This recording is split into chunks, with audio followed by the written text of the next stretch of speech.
I don't know if you know anything about this story, Dracula by Bram Stoker, or just basically Dracula movies in general. But Dracula always had humans under his power to help. Uh, Really, basically, they were to help him, like ship his coffin around with him in it so that the sunlight wouldn't destroy him. You know, and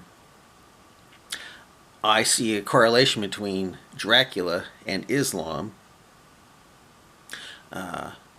with Dracula's helpers and liberals. Liberals seem to be the Dracula's helpers of Islam. You know, the media is liberal,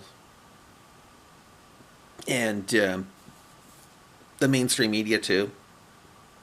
They're kind of like the AIDS virus, weaken our,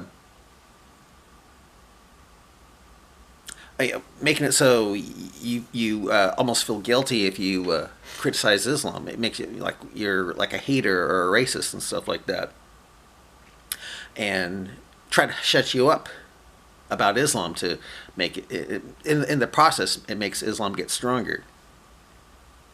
You know, even even Fox News seems to be falling under the liberal stuff. With they got rid of Judge Pirro just because she asked a question about Islam concerning this Omar thing. You know, from Nebraska. Or wherever, yeah. She, they got rid of him pretty much 2 weeks suspension for really nothing, you know.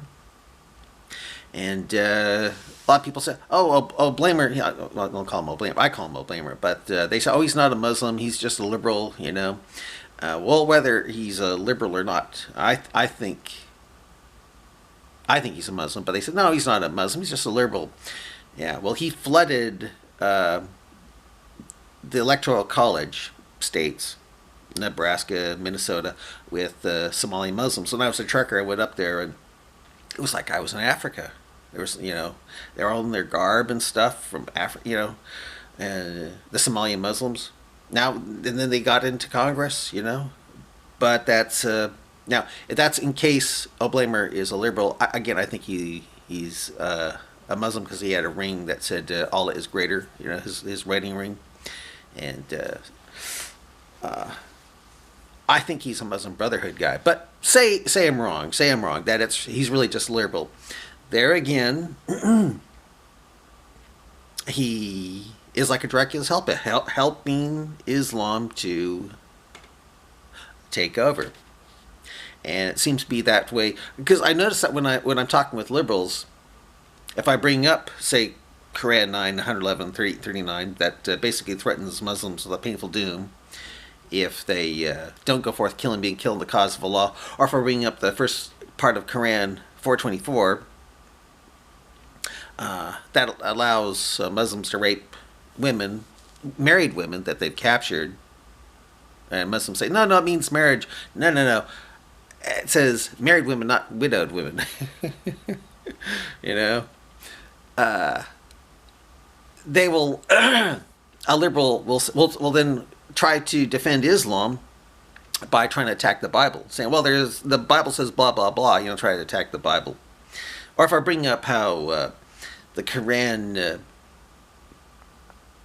talks about, teaches how the sun sets on Muddy Spring, or that meteors burn up the Earth's atmosphere, little stars chasing away Satan, then the liberals will try to bring up something from the Bible. You know, it's like they're defending. I don't know if it's in their nature or something like that, but it's like they're trying to defend Islam. And if I bring up something about the Quran, how it does turn Muslims to terrorists, they'll say, well, the Bible is blah blah blah. You know, it's like I'm talking with a Dracula's helper, trying to defend Dracula, basically. Yeah. And if you study Dracula and Islam, I don't see much difference. They may not suck the blood out of you, but they will suck the money out of you. called jizya tax that you have to pay under Sharia, or you be killed and your wife raped and your children taken off into slavery. So I do see a correlation between Dracula and Islam, and yet the liberals are like Dracula's helper helping Dracula, helping Islam. Yeah. So it's just an observation on my part, but